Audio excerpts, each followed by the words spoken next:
Hi Aquarius! Welcome po sa ating channel at ito ang inyong Daily Gabay Tarot Reading for January 10, 2025. Please be reminded kung naka-resonate kayo, comment down. Kung hindi ko naka-resonate, ibigay niyo po sa iba kasi general reading po ito. This is for you Aquarius ngayong January 10, 2025.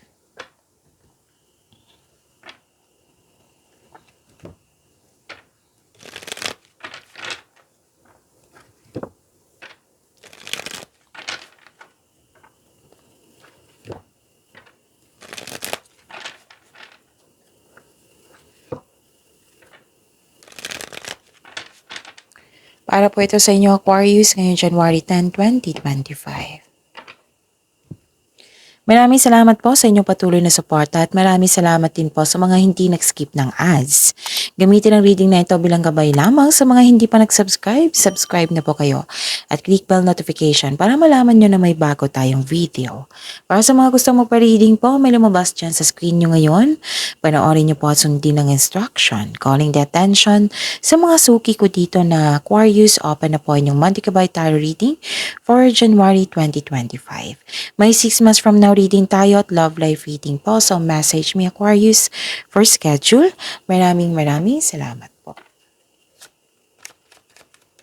Spirits Guide, mga ganap po para kay Aquarius ngayong January 10, 2025. I need 3 cards po.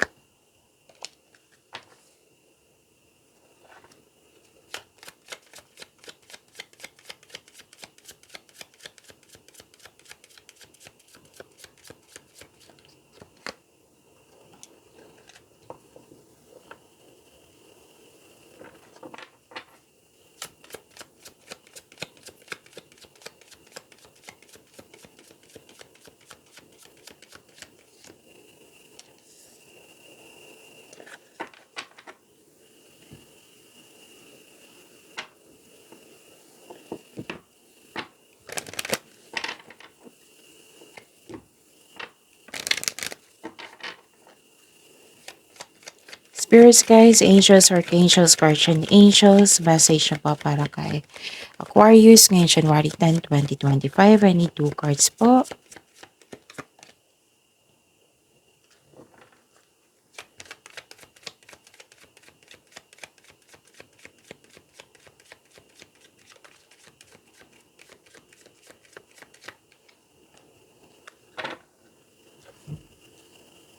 Okay, Aquarius, ngayong January 10, 2025. Okay. Kung hindi ako nagkakamali ha, lumabas din ito kahapon sa inyo na may taong nagmamasid sa iyo.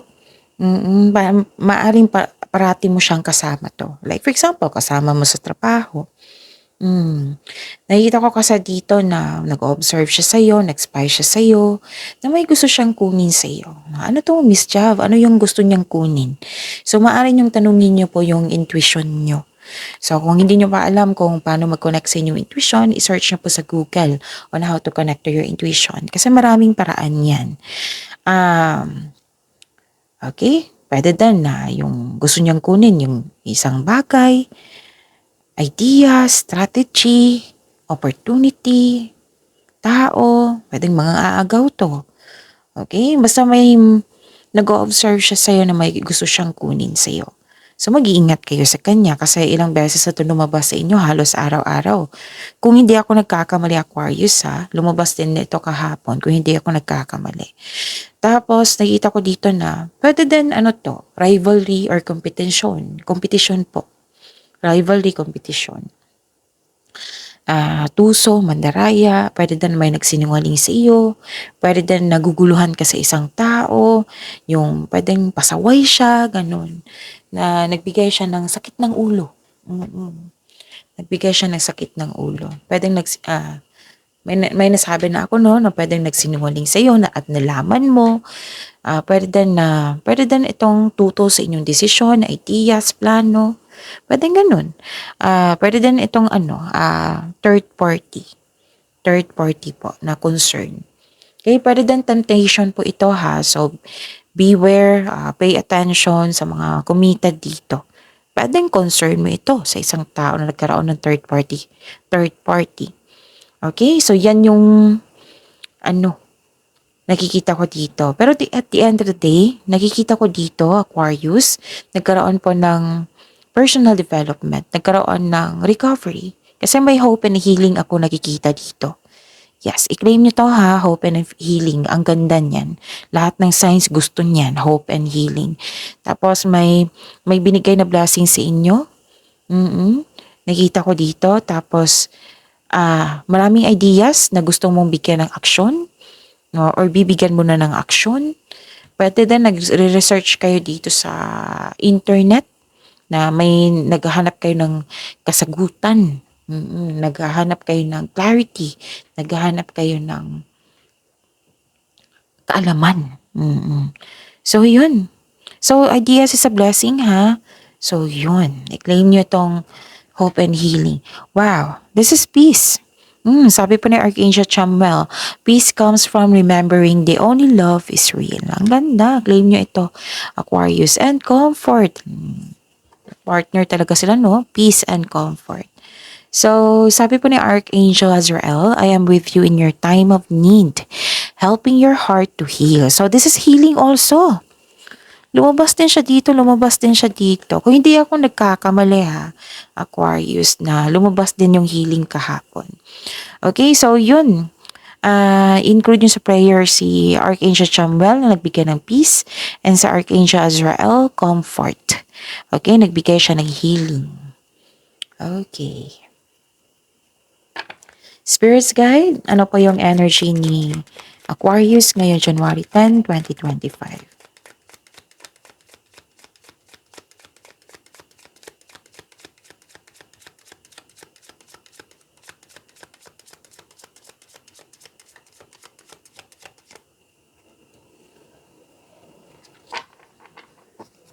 And the clarification of this card po.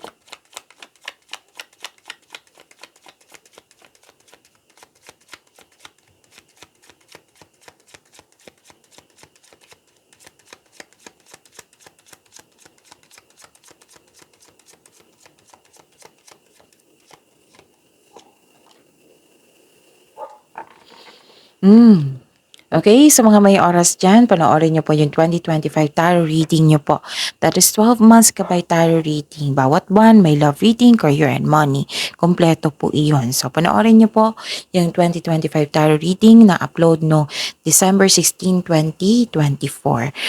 Visit our channel po. Scroll down nyo lang po hanggang sa makita nyo po. So, yun. Meron din po kayong 3 video tungkol sa inyong January 2025. So, yun, panoorin nyo po. Again, visit our channel. Scroll down nyo lang po. Panoorin nyo po kung gusto nyo po. Kung may narinig kayo or may nakita kayong repeating message, meaning to say, pinupush ng cards nyo yan kasi ang ilan sa inyo hindi pa binigyan ng atensyon. Na kung maaari din po, bigyan nyo po ng solusyon at aksyon. Remember, Aquarius, at the end of the day, alam mo na ikaw lang taong may kakayahan at responsable na gumawa ng sarili mong katotohanan at kinabukasan. So, ano yung energy ni Aquarius? Expect kayo na magiging busy ngayon. Mag-expect kayo na magiging busy kayo ngayon. Nakikita ko dito, granted yung manifestation mo. Wow! May parating na blessings or dumating na. This is to remind you that this coming opportunity will be used for clear intention. Okay? You're a very talented person. Lahat gagawin para makuha ang gusto. Aquarius. And please know that you are divinely guided. With the divine assistance, all things are possible. Okay? So, you can make your imagination real. Magtiwala po. Okay? And yun. You are divinely guided. So, granted yung manifestation nyo, wow. Gamit na gamit yung skills nyo ngayon, talino nyo ngayon. So, expect nyo ha na magiging busy kayo. Pwede din yung new beginning, na-adapt nyo na. Yung, di ba, may changes, new beginning, naninibago kayo. So, na-adapt nyo na. Nakita ko dito yung self-confidence mo. Yes. Ano pa? Nakita ko dito na nagkaroon po ng growth. Wow, this is growth. Yes, this is growth. Malapit mo nang maabot ang iyong goal sa buhay. Parating na ang resulta sa inyong sipag at tiyaga. naghihintay at malapit ka ng mag-harvest. Di ba? Ang ganda. And, yun, kung sa career and money to, di ba? Have faith, patuloy mo lang yung pagsisikap mo. Pagsisipag, ma-achieve mo yung gusto mong kasaganaan. Okay? So, be patient, habaan ng pasensya. Kasi malapit mo lang maabot yung goal mo sa buhay. Yung tangible results sa inyong effort. Huwag kayong mag-give up, stay positive, and be grateful. Positive affirmation, basta attract lang kayo ng attract positive affirmation. Okay? So, yun, para ma-attract mo yung mga magagandang bagay. Spirits Guide, career and money po ni Aquarius. Career and money po ni Aquarius ngayong January 10, 2025.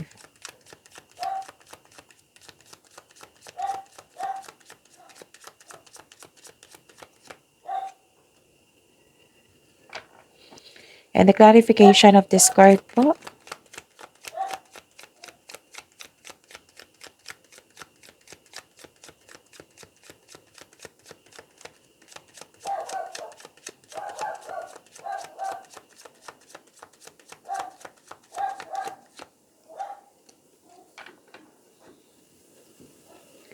Okay.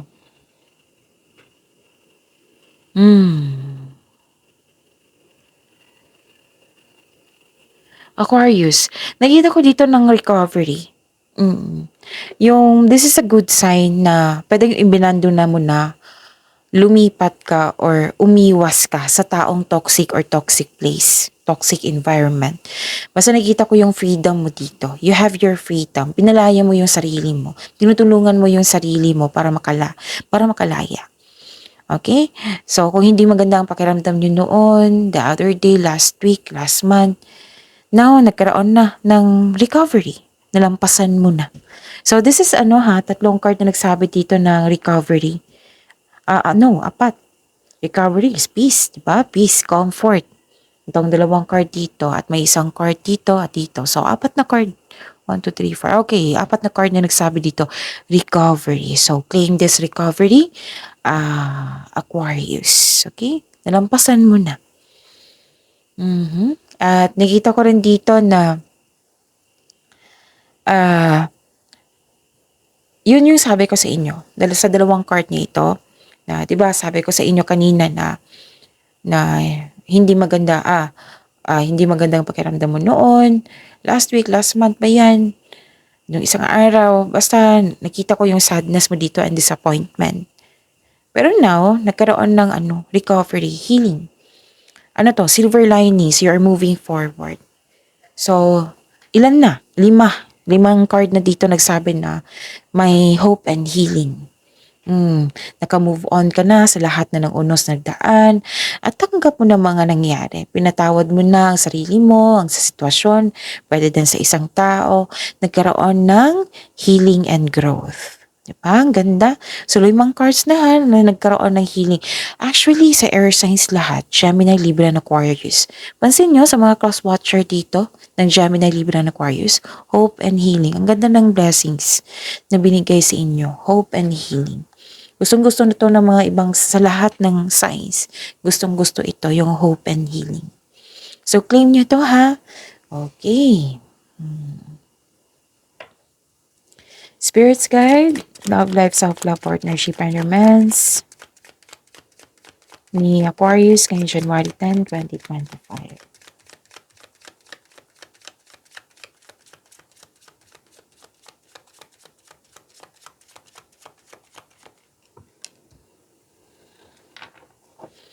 And the clarification of this card po.